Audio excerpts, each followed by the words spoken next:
Hola, buenas tardes a todos. Bueno, hemos llegado a la última de las jornadas, de estas 15ª jornadas, y tenemos una interesante lista de presentaciones, la primera de las cuales es la de la empresa SAS. Quiero recordar que SAS es nuestro principal sponsor desde el momento inicial de la maestría. Nos han estado acompañando y ayudando durante muchos años. El software que hemos estado usando para las prácticas ha sido el software de SAS. Bueno, en esta oportunidad, Pablo Garriga Suárez, que es Head de Visualization and Advanced Analytics, va a hacer una presentación sobre Visual Fraud Analytics. Bueno, adelante, Pablo, bienvenido. Muchas gracias, Juan. ¿Me escuchan bien? Bueno, buenas tardes. Antes de nada, bueno, de vuelta, muchas gracias a la universidad por esta invitación. Como les decía, mi nombre es Pablo Garriga Suárez, trabajo para lo que es el equipo de Customer Advisory de SAS Argentina, liderando lo que es la práctica de prevención y detección del fraude desde un enfoque analítico. Siguiente, por favor. Muy rápidamente, para aquellos que no conocen a la empresa SAS, SAS es una empresa privada, es una empresa norteamericana, con mucha historia en lo que es en el mundo de lo que es el analytics, más de 40 años trabajando dentro de ese core. Una de las características interesantes que tiene la empresa es lo que es el portfolio de productos. Es un portfolio de productos que voy a tratar un poco de ir contándoles algo a lo largo de esta charla, pero es un portfolio de productos muy amplio, muy desafiante y que continuamente va renovándose de acuerdo a lo que son las distintas exigencias del mercado, ¿no? Siguiente, por favor. Siguiente. Dentro de ese abanico de alternativas que ofrece SAS se encuentra lo que es la solución de fraude, y la concepción que tiene SAS, por lo menos desde fraude, y que voy a tratar de llevar adelante en esta investigación, es un concepto amplio de la visión de fraude. Fraude entendido como cualquier tipo de abuso que se pueda dar en una organización pública o privada. De esa manera, por ejemplo, en la parte de banca, generalmente se asocia a temas de lavado de dinero, a fraude en adquisiciones o en suscripción de cuentas, a un mal préstamo, a una mala adquisición de una tarjeta de crédito. Y algo parecido ocurre también con, por ejemplo, la industria del seguro, con todo lo que tiene que ver con los reclamos fraudulentos, es decir, con una conducta fraudulenta detrás de los reclamos por accidente, de cualquier tipo, ¿no? Y hay algunas problemáticas que cruzan a todas las industrias, como por ejemplo el tema de ciberseguridad o la práctica de fraude interno, es decir, fraude que ocurre puertas adentro de las organizaciones. Y en el otro extremo tenemos lo que ocurre en el gobierno, es decir, el equivalente a lo que es el fraude más tradicional en el sector privado. En el gobierno lo asociamos a temas de evasión impositiva o evasión fiscal y temas de seguridad pública. Es decir, nuevamente, el concepto de fraude es un concepto, como ven, es una concepción muy amplia y que puede uno resolver cualquiera de estas casuísticas con la misma plataforma, con la misma solución. Siguiente, por favor. Siguiente. Han quedado un par de hojas ocultas ahí. Siguiente, por favor. Ok. Desde, por lo menos la charla que tenemos con nuestro cliente, y esto me pareció un buen puntapié para arrancar, tenía que ver con temas de qué nos piden nuestros clientes al momento de ir a verlos o de tener las primeras charlas con ellos. Entonces, como ven allí, una de las preguntas que nos hacen relativo a estas problemáticas tiene que ver con la dificultad para manejar grandes volúmenes de datos. Sobre todo en un contexto digital, donde los datos son mucho más abundantes y donde generalmente los datos están poco estructurados, es decir, es difícil su manipulación, es allí donde empiezan a haber uno de los puntos de dolor dentro de los equipos que se dedican a estas prácticas de detección y prevención del fraude. Eso hace que también en muchas organizaciones esté vinculado, se vea esta práctica o se vea esta situación o este estatus de controles que son llevados en forma manual, con poco grado de automatización, con poca frecuencia. Generalmente se basan en reglas que parten desde el juicio experto de la experiencia y no introducen lo que son los modelos analíticos. ¿Eso en qué se traduce? Bueno, en una alta incidencia de los falsos positivos y en la dificultad de los analistas para priorizar, es decir, bueno, ¿por qué alerta o por qué acción, o sea, por dónde empiezo a trabajar en mi día a día? Es decir, es una pérdida de productividad asociada a todo ese proceso. Todo el sistema, bajo estas condiciones, se vuelve en un sistema, como dice ahí en el slide, la parte central, un poco endeble hacia los defraudadores que conocen esas debilidades y las atacan, y hace que cuando queramos implementar nuevas acciones, esas acciones sean muy lentas en su implementación y sean muy costosas. Y el costo para las organizaciones no solamente es la pérdida financiera asociada al fraude, sino que también viene un montón de otros tipos de impactos negativos, como por ejemplo a veces pagamos a un auditor externo para que nos ordene un proceso, o a veces lleva incluso hasta situaciones de interrupción de la actividad comercial, de la actividad operativa. Se puede dañar el riesgo reputacional y puede haber también, como dice ahí, falta de compliance asociado a sanciones. Es decir, que lo más importante aquí como mensaje para mí es que, como ven, las preguntas son más allá del contexto analítico, es decir, las preguntas escapan y van más allá de lo que es la gestión integral del fraude. Siguiente, por favor. Y es un poco allí donde entra SAS como compañía a ofrecer lo que es una solución, gestión del fraude de punta a punta, end-to-end o una gestión integral. Siguiente, por favor. Es una gestión, como dice ahí, que va en cada uno de esos pasos, desde la preparación de los datos hasta la preparación de los modelos analíticos, la generación de las alertas y la gestión misma del caso. Entonces ahí pueden ver algunas de las preguntas que nos hacen nuestros clientes, van más allá de lo analítico y tiene que ver, por ejemplo, bueno, es decir, un problema, es decir, necesito poder conectarme a múltiples fuentes de información. Algunas son internas, otras son externas de las compañías. Necesito a veces conectarme vía API a algún sistema para poder, por ejemplo, en un buró de crédito, tener una información en tiempo real y saber realmente o enriquecer la información de la consulta. O puedo tener que resolver cuestiones de respuesta en tiempo real o en NRTs casi real time. Siguiente, por favor.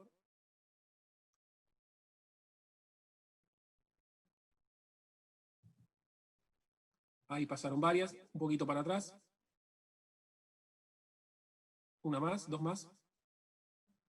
Una más. Ahí, perfecto. Gracias. En esa parte, entonces, en el segundo bloque tiene que ver más con el modelo analítico, es decir, un poco con lo que es más tradicional de SAS, con la parte de la construcción de esas reglas o la automatización de esas reglas y la generación de modelos más avanzados para enriquecer todo el proceso. Siguiente, por favor. Pero el proceso de investigación no termina allí, también incluye todo lo que es la automatización de las alertas, es decir, no me quiero cargar con tareas operativas que me hacen ser más lento, ser menos ágil y hacen que pueda responder hacia nuevos incidentes o hacia nuevas casuísticas de fraude. Entonces tengo que sacarme esa mochila y trabajar sobre la automatización de los casos. Siguiente, por favor. También es interesante cómo podemos sacar las herramientas analíticas del escritorio de los data science y ponerlas en los escritorios de los analistas de fraude, para que sean ellos quienes usen esos insights en su día a día, ya sea herramientas de Network Analytics o herramientas de GeoAnalytics. Voy a tratar un poco de mostrarles hoy cómo funciona eso, pero la idea es que ellos se empoderen en su acción y puedan utilizar esos insights para hacer investigaciones, como dice ahí, mucho más robustas y mucho más eficientes.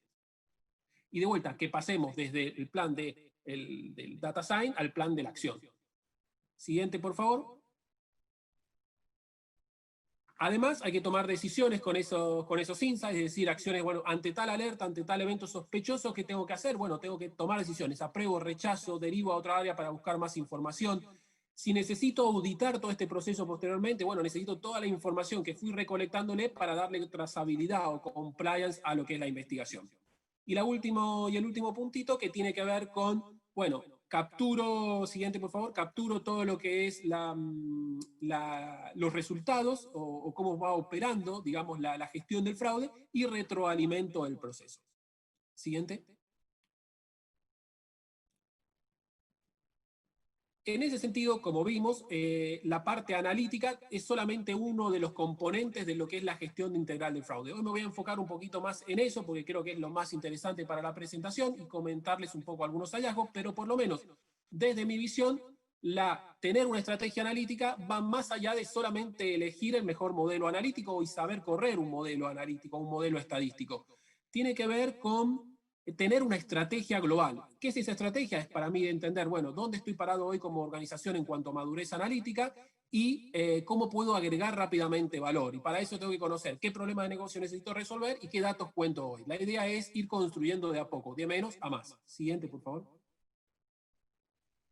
En ese sentido, lo que de SAS decimos siempre y recomendamos a nuestros clientes que más allá de la plataforma es conveniente acompañarlo con la experiencia, por eso también traemos todo lo que es un poco la experiencia de otras implementaciones y ponemos sobre la mesa para que ellos vayan viendo buenas prácticas y vayan implementándolos en su día a día.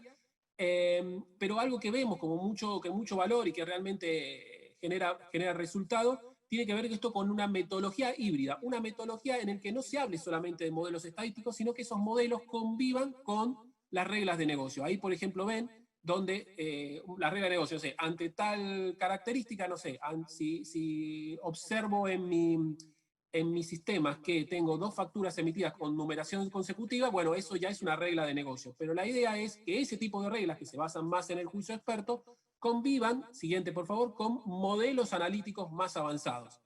Y eso lo hacemos, ¿por qué? Porque necesitamos un poco mejorar la precisión, bajar los falsos positivos, ser más precisos. Es decir, como ven ahí, combinamos todo lo que es reglas dinámicas o reglas de juicio experto con distintos modelos de detección de anomalía, modelos predictivos más tradicionales y modelos de Network Analytics, que hoy voy a tratar un poquito más de profundizar en algunos de estos, como para que vean cómo funciona SAS. Siguiente, por favor.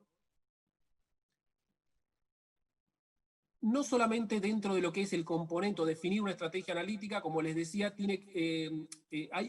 no es solamente elegir el modelo, sino también elegir en base al problema del negocio.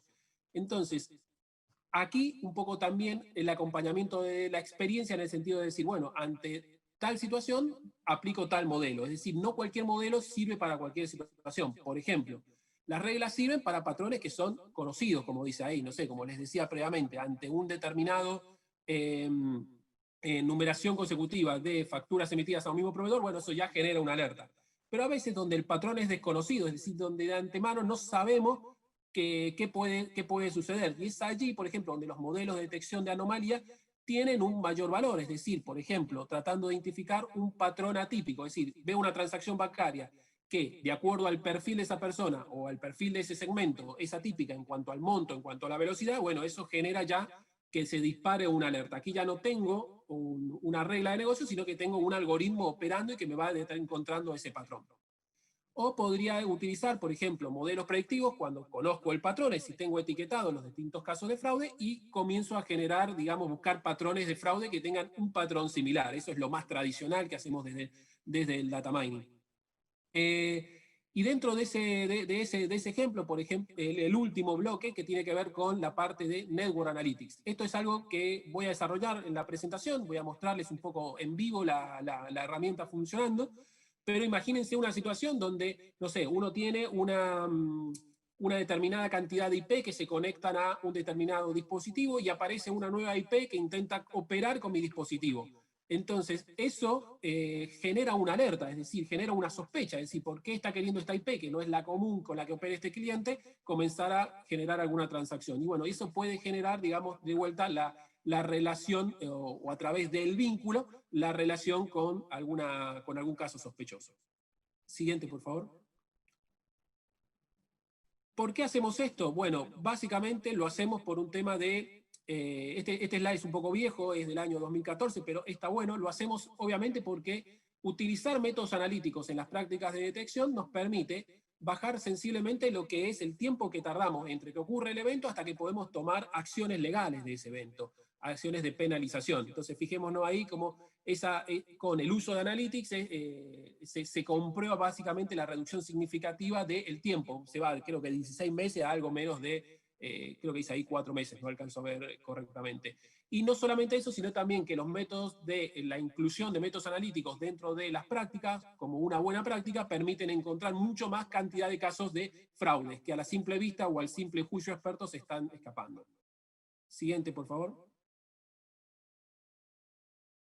Y no solamente los beneficios tienen que ver con con lo que les mencionaba, con reducir la pérdida financiera, sino también con todo lo que es el proceso de detección de punta a punta. Por ejemplo, no solo bajar los falsos positivos y ser mucho más preciso, sino también bajar, como les decía, los costos operativos, mejorar mi timing de acción, es decir, esto está muy sobre la mesa, es decir, la idea de no puedo demorarme demasiado al momento de responder a una consulta que puede ser o no fraudulenta. ¿Por qué? Porque si me demoro mucho, eso genera pérdidas, si me demoro poco, quizás estoy abriendo demasiado la boca del embudo y permitiendo que se cuelen demasiados casos de fraude.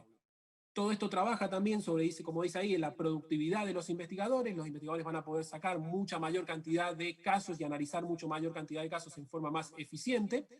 Y por último, también no dejar de lado la visión 360. ¿Esto qué quiere decir?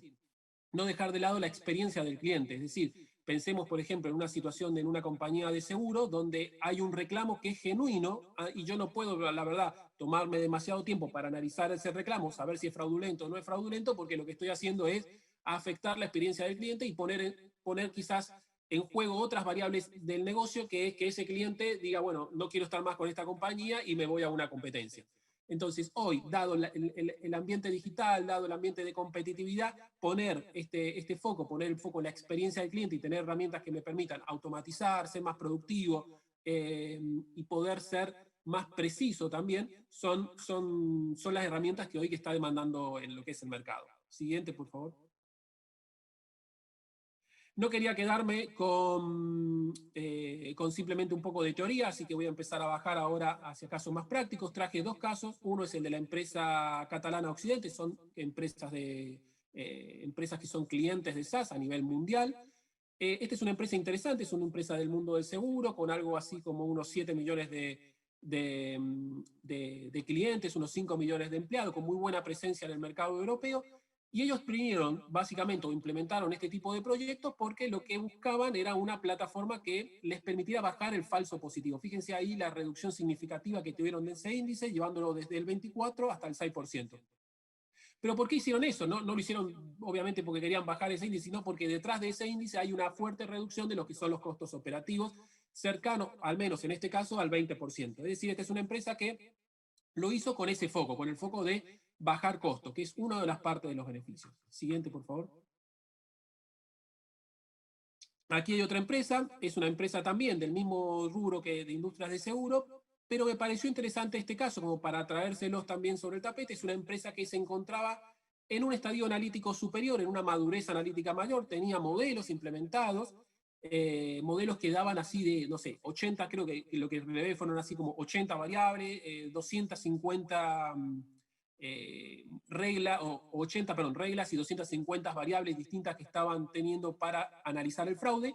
Y eso lo que ellos querían hacer era generar una resolución del fraude casi en tiempo real. Entonces su foco ya no fue bajar tanto la reducción de falsos positivos porque tenían una ingeniería robusta, tampoco fue, como en el caso anterior, bajar los falsos positivos, sino que lo que ellos se enfocaron fue más que nada en la automatización del proceso. Y ellos pudieron darle una experiencia al cliente diferente, una experiencia que quizás se tomaban un mes y medio, horas hombre, para poder resolver un caso sospechoso, a resolverlo casi en menos de un minuto.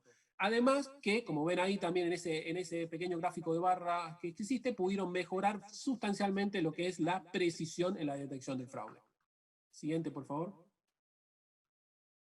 Y como les decía, en esta idea un poco de salir de la teoría y meterme un poquito más en la práctica, lo que pensé era como, bueno, traer algunos temas a discutir y mostrarles más de la herramienta. El primero de los temas tiene que ver con esto, bueno, ¿cómo hacemos para detectar fraude a partir de patrones conocidos?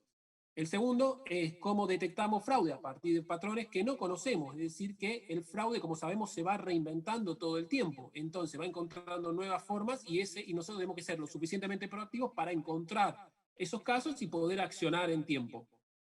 El otro enfoque que hay es el enfoque de Network Analytics, que dice ahí detectar vínculos sospechosos, es decir, a partir del vínculo con otras entidades que ya confirmé que son fraudulentas, y bueno, eso puede generarme también signos de alertas.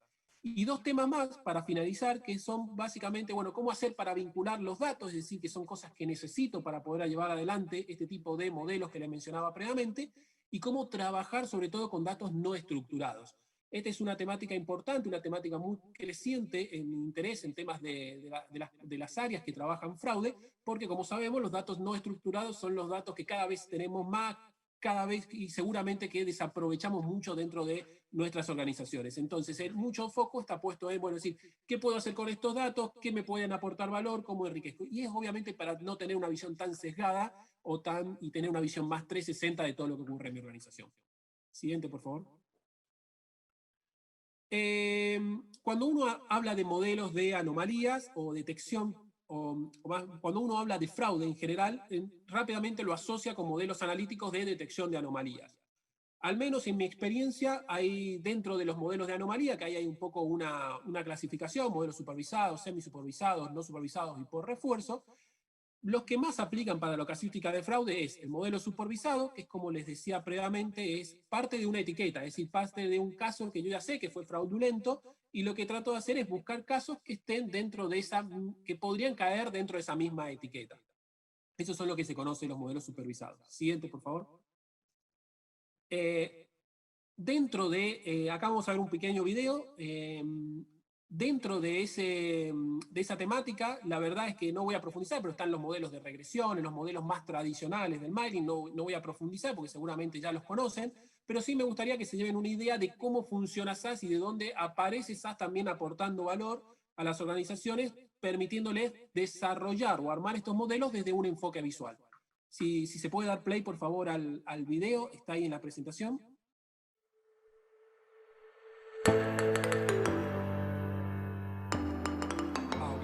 Un segundo, por favor. No es el video ese. No hay problema. Para atrás, dale siguiente. No hay problema. Está ahí. Dale siguiente, por favor. Pasemos al siguiente slide. Ahí está. Y los modelos no supervisados que tienen que ver con la práctica vinculada a situaciones donde ya no sé qué es fraudulento o no, como les decía, son modelos que se presentan y decir, bueno, tengo que encontrar algún patrón sospechoso. Siguiente, por favor. Esos son como entonces, como para resumirles un poco la idea, es decir, cuando hablamos de anomalías, creo que los modelos supervisados y los no supervisados son los que más aplican. Y para bajar un poquito más, pensemos, por ejemplo, en un caso de evasión fiscal. En un caso de evasión fiscal, un modelo supervisado lo que va a hacer es tratar de encontrar las características parecidas a alguien que ya sé que es evasor o que es un evasor conocido. Una empresa en cuanto al tamaño, en cuanto a la facturación, en cuanto a la región, etc. Y un modelo no supervisado, la pregunta que va a estar tratando de resolver es, bueno, es decir, ¿qué fraude no estoy viendo? Es decir, ¿qué fraude necesito reconocer y empezar a estar atento? Ese es como para que quede bien claro cuál es la diferencia entre un tipo de modelos y el otro tipo de modelos, para qué sirve responder uno y el otro. Siguiente, por favor. Dentro de los modelos supervisados, uno muy común, muy típico, es el modelo de clustering. Lo que hace básicamente ese modelo a nivel teórico es tratar de agrupar los individuos que tengo dentro de la población. Pueden ser transacciones, pueden ser personas, pueden ser direcciones de IP, lo que sea. Y lo que trata de hacer es agruparlos en base a similitud. Es decir, arma esos grupitos de tal manera que las personas dentro del grupo se parezcan lo más posible y las personas entre los distintos grupos sean lo más distintos posible. Tampoco, no voy a entrar en profundidad en lo que es la teoría, pero bueno, es un poco la idea. Siguiente, por favor. Y el resultado de ese tipo de modelos de segmentación, por ejemplo, podría ser algo similar a esto. Es decir, ahí lo que ven son los distintos contribuyentes de la base fiscal clasificados de acuerdo a su probabilidad de que me cometa fraude. Entonces ahí segmento o encuentro un pequeño nicho de clientes con un perfil fraudulento, donde antemano, como les decía, no sé que son fraudulentos, pero sé que el comportamiento que está detrás de esos clientes es fraudulento, entonces eso me permite tomar acciones puntualmente sobre esa población. Siguiente. Y dentro de los modelos no supervisados, otro tipo de técnicas es, por ejemplo, la técnica de Isolation Forest. Esta es una técnica también muy puesta sobre las tendencias de uso hoy dentro de las casuísticas de fraude. Como les decía, podemos ir de menos a más. La de cluster es algo más tradicional, más típico. La Isolation Forest es algo más interesante. Y lo que va haciendo, Play, dale OK, por favor. Ahí, bueno, ahí no se veía bien, pero lo que va haciendo, un slide para atrás, hay un efecto de visualización. Lo que hace este modelo es básicamente ir como cortando esa nube de puntos que ustedes ven ahí, la va cortando como en ejes bidireccionales, y la idea detrás es que cuanto más fácil sea aislar esos puntos, es decir, entre menos interacciones yo tenga que ocurrir para aislar ese punto, más probable es que ese punto sea una anomalía. Y este tipo de modelos son generalmente muy populares porque al no tener una medida de distancia como la tienen los modelos que mencioné previamente, los modelos de clustering, son modelos que computacionalmente son mucho más baratos, es decir, no requieren que tenga tanta máquina. Y son modelos que se utilizan mucho con bases de datos importantes. Entonces, de vuelta un poco la idea esta que les traía al comienzo de la charla, donde para mí lo que es la estrategia analítica va más allá de saber qué modelo, es decir, yo puedo saber que hay un clúster y que hay un isolation for y puedo saber correrlo, pero tengo que saber qué modelo necesito de acuerdo al problema de negocio que tengo y en caso a los datos. En este caso, ante una problemática de datos más abundante y donde quizás necesite aplicar una tecnología como isolation forest y no clustering. Siguiente, por favor. Otro de los modelos, o otro de las técnicas más que modelos que se utilizan mucho dentro de lo que es la práctica de fraude, como les decía, tiene que ver con encontrar vínculos con entidades sospechosas. Y esos vínculos se encuentran a partir de la información. Y aquí lo que puede ser, imaginémonos una situación donde una transacción financiera nos llama la atención por su velocidad o por su monto. Pero puede ser que la transacción financiera en sí no sea lo que nos llama la atención, sino la persona que lo que está haciendo. Es decir, la persona podría tener un vínculo con otra persona fraudulenta. O puede ser que ni la transacción ni la persona sean sospechosos en sí, por ejemplo, por el riesgo, sino que lo que sea sospechoso son los vínculos. Y esto es un poco lo que voy a tratar de mostrarles en vivo a lo largo de la presentación. Siguiente.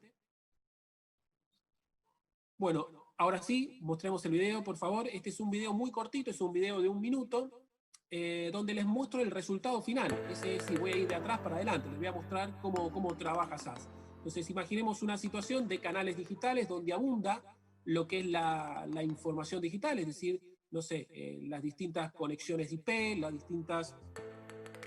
Ahí vamos a tener un poco en detalle.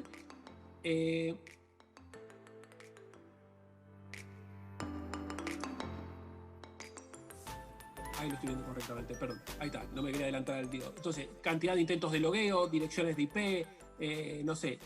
Y lo que vemos ahí es la concepción de una identidad digital. Es decir, lo que ustedes van viendo es una construcción visual de qué es lo que es la identidad digital. Las distintas entidades con las cuales normalmente interacciona, por ejemplo, en este caso, mi dispositivo celular.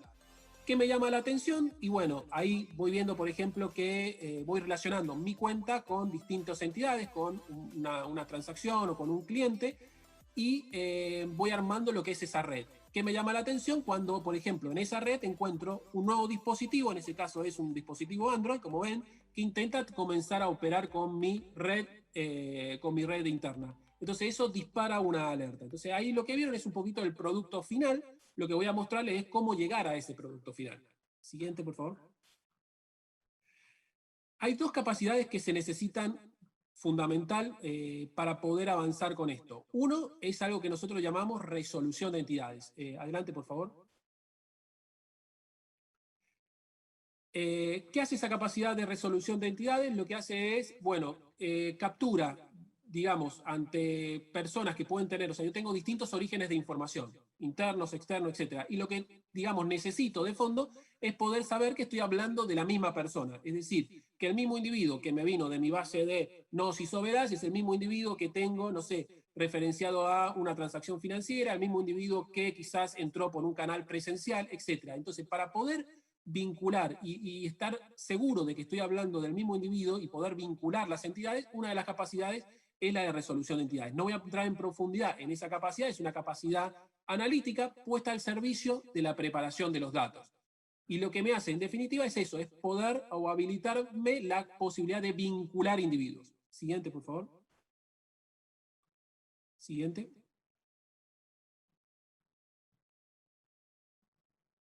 Siguiente. Y la otra capacidad que es interesante es la capacidad de Text Analytics. Text Analytics es una capacidad que lo que hace es genera datos o información o insight a partir de información textual o información no estructurada.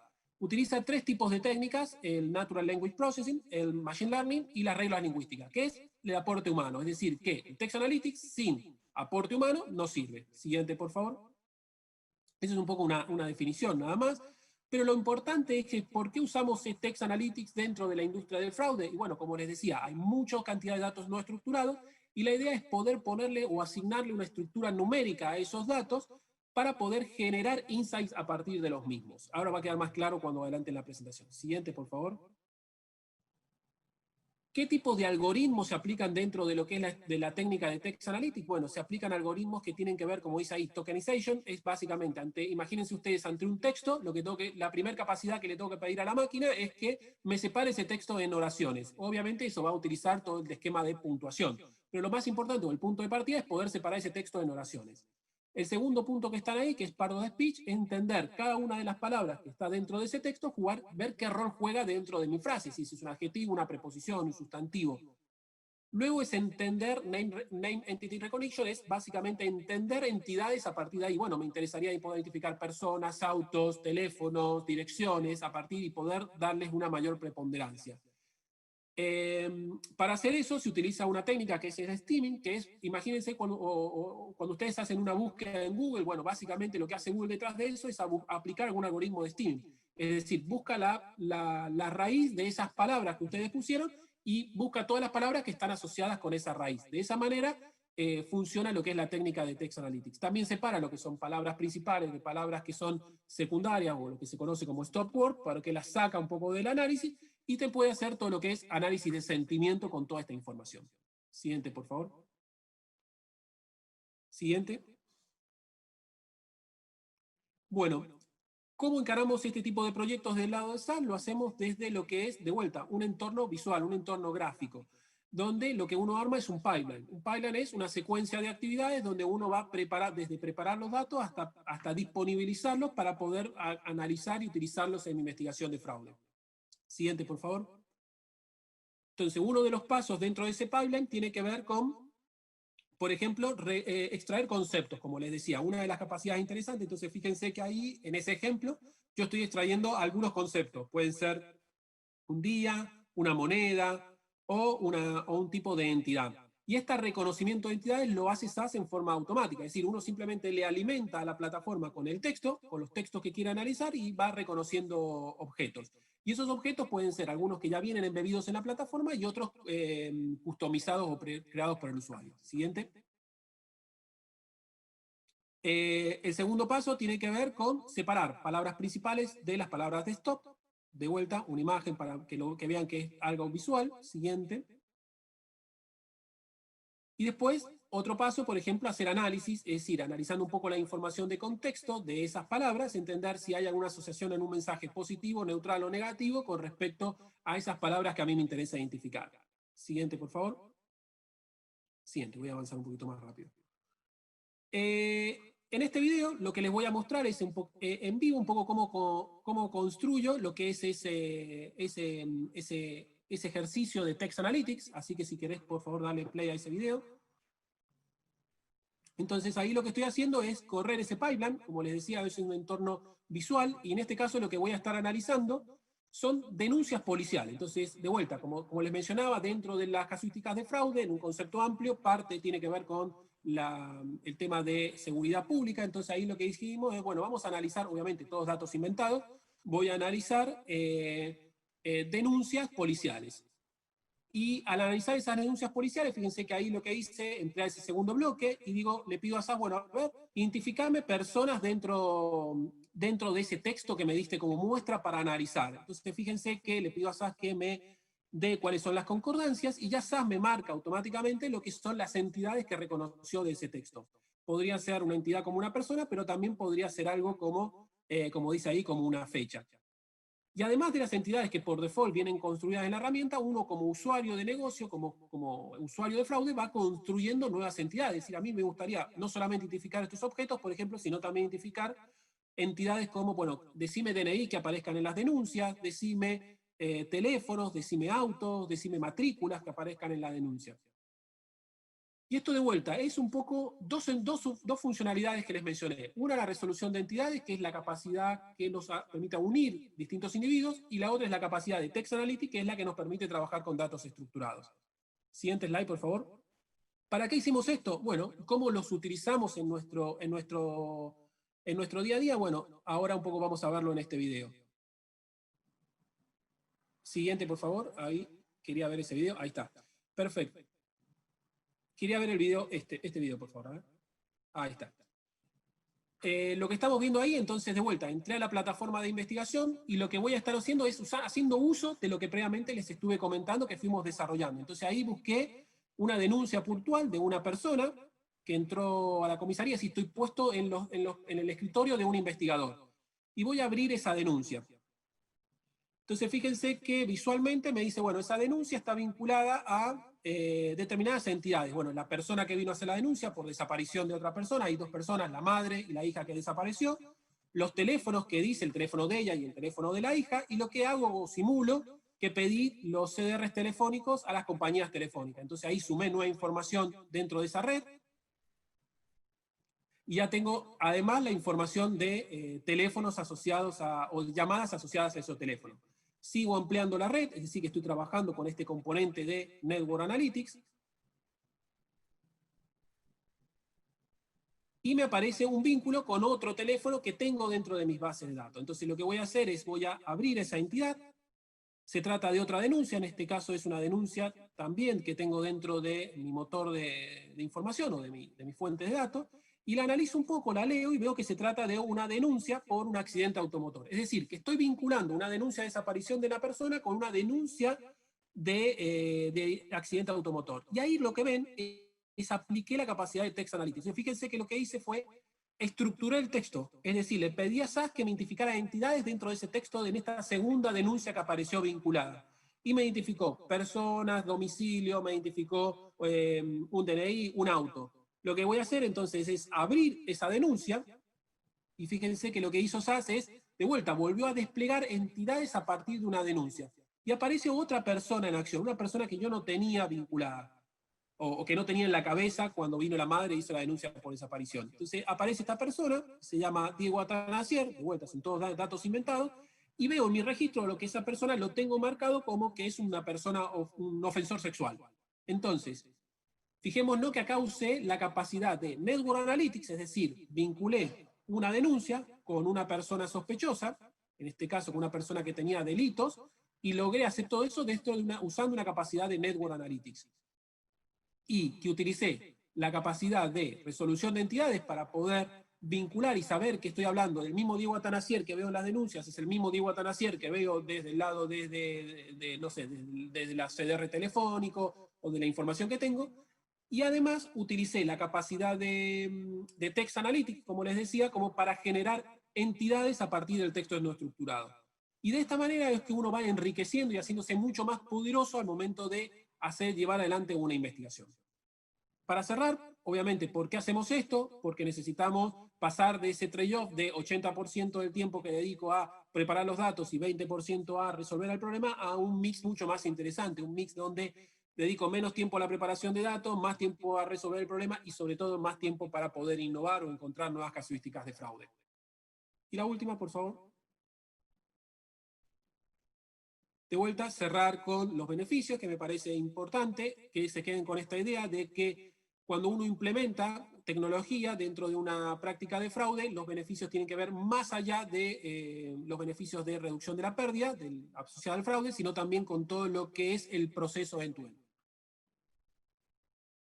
Bueno, muchas gracias por su atención y he abierto ahora las preguntas.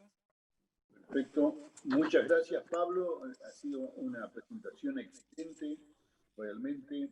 Y SAS nunca deja de sorprendernos con sus nuevos productos y tecnologías. Bueno, sí, Hernán Merlino, nuestro profesor justamente de NLP, bueno, ahora está recopilando las preguntas, que hay unas cuantas. A ver, que hay 4 preguntas. Hernán. Hola, Juan. Hola, Pablo. Felicitaciones. Excelente la presentación. Bueno, te paso a hacer algunas de las preguntas que están haciendo el auditorio, ¿no? Que está haciendo el auditorio. A ver, lo primero es, si tenés una estimación de tiempo en puesta en producción de estos modelos. Tendríamos que ahondar un poquito más en la pregunta, no sé a cuál modelo puntualmente se refieren. Lo que trabaja en realidad SAS es en mejorar los tiempos de producción. En general, a veces es, digamos, como el entorno analítico o el ecosistema analítico es muy amplio, a veces uno desarrolla modelos en tecnología SAS, otros perfiles lo desarrollan más en tecnología de open source, y lo que trabaja SAS es, sobre todo, uno de sus focos es en operacionalizar el analytics, es decir, que ahí pone mucho foco en temas de mejorar los timings de implementación.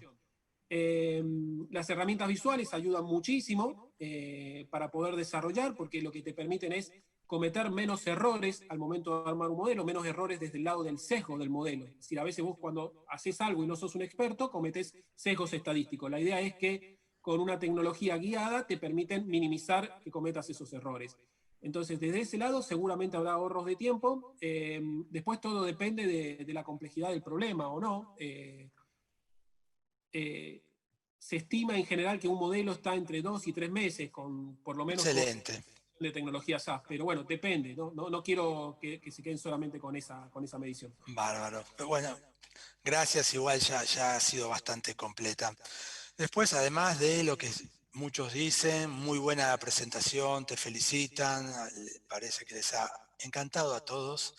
Otra de las preguntas que vemos es, ¿incorporan fuentes OSINT como feature del modelo o para el desarrollo de investigaciones? ¿Fuentes, perdón? OSINT, ahí también, Cristian, si podrías dar un poquito más de detalle. Pero bueno, continúo con otras a ver si nos da alguna explicación más al detalle sobre eso. Además de la detección de fraude, ¿hacen análisis de personas, entidades sancionadas utilizando otras bases de datos como Router, AFIP, etcétera? Sí, digamos, es una plataforma, como les digo, es una plataforma abierta en cuanto al caso de uso que uno quiere implementar. Entonces, lo que quise dejar claro al principio de la presentación es que la concepción del fraude es una concepción muy amplia, que no solamente tiene que ver con la banca o con la parte de seguro, que es lo más tradicional, sino que tiene que ver con cualquier caso de abuso que vos quieras llevar adelante. Y lo que permiten es que vos customices la experiencia y customices el caso de uso dentro de la plataforma. Es decir, que no es una solución solo de fraude o solo para un tipo de fraude. El caso es abierto. Perfecto. Acá Cristian gentilmente nos hizo la aclaración de las iniciales, que es Open Source Intelligence, que nos explica que son fuentes de datos que existen de inteligencia abiertas en Internet. Eso es lo que preguntaba, si se pueden utilizar. Y asumo si son fuentes abiertas, es como un feature más, ¿no? Por ahí debe venir. Sí, obviamente. Sí, la integración es amplia. O sea, el SaaS tiene conectores nativos que se llama, donde vos no tenés que desarrollar nada, simplemente comprás ese o adquirís ese conector y te podés conectar a cualquier fuente de información. Y si el conector no está, lo que se hace es se desarrolla un conector tipo batch, una integración batch como las más tradicionales, y se conecta, digamos, a cualquier fuente de datos. Ahí eso es una de las fortalezas de lo que es la plataforma de SaaS. La posibilidad de conectarse a cualquier fuente de datos, internas, externas, estructuradas, no estructuradas, on-premise, en la nube, un esquema híbrido. Es decir, lo puedes tener donde vos quieras, como vos quieras la información. Bien, bien. Después nos preguntan cómo es la convivencia entre SaaS y open source. O sea, por lo que me están diciendo son lenguajes de open source como Python o R. Sí, correcto. Bueno, en ese sentido, digamos, SAS maneja un esquema también abierto, en el sentido de que vos podés hacer varias cosas con open source.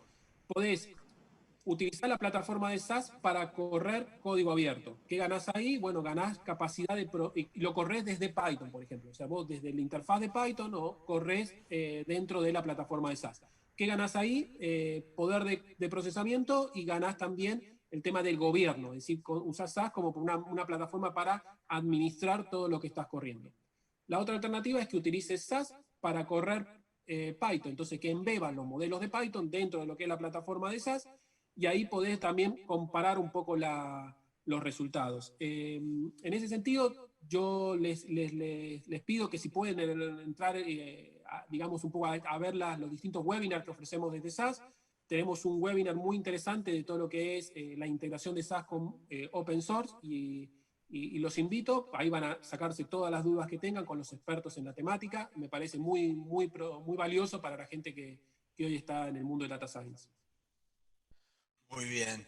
Bueno, después están diciendo que la herramienta es excelente, hay gente que indudablemente ha trabajado con ella y está dando su opinión y dice que es muy buena, que trabajó durante años con ella y que es de lo mejor que ha visto, que siempre se está evolucionando y bueno, creo que ese resumen de todas las preguntas, muchas de esas preguntas las fui uniendo en una, pero en términos generales es muy buena la presentación, dicen, y además muy buena la herramienta.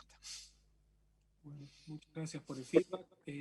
Tuve que ir un poco rápido mostrando la herramienta. La verdad es que quería hacer algo práctico y no quedarme con teoría. Como les mencioné, me gusta que puedan vivir un poquito la experiencia de SAS, y ver esto, el poder de desarrollar visualmente o el poder de encontrar insight a partir desde el enfoque visual. Eso creo que es lo relevante como mensaje final de mi parte. Perfecto. Bueno, muchas gracias, Hernán. Bueno, para Pablo, muchísimas gracias. Felicitaciones por la presentación. Fue excelente realmente. Y bueno, muchas gracias, obviamente, a la empresa SAS, que siempre, como comenté al principio, nos acompaña en estos eventos. Bueno, muy bien, ahora vamos a hacer un intervalo. Nos quedan 13 minutos para continuar con la siguiente presentación. Gracias.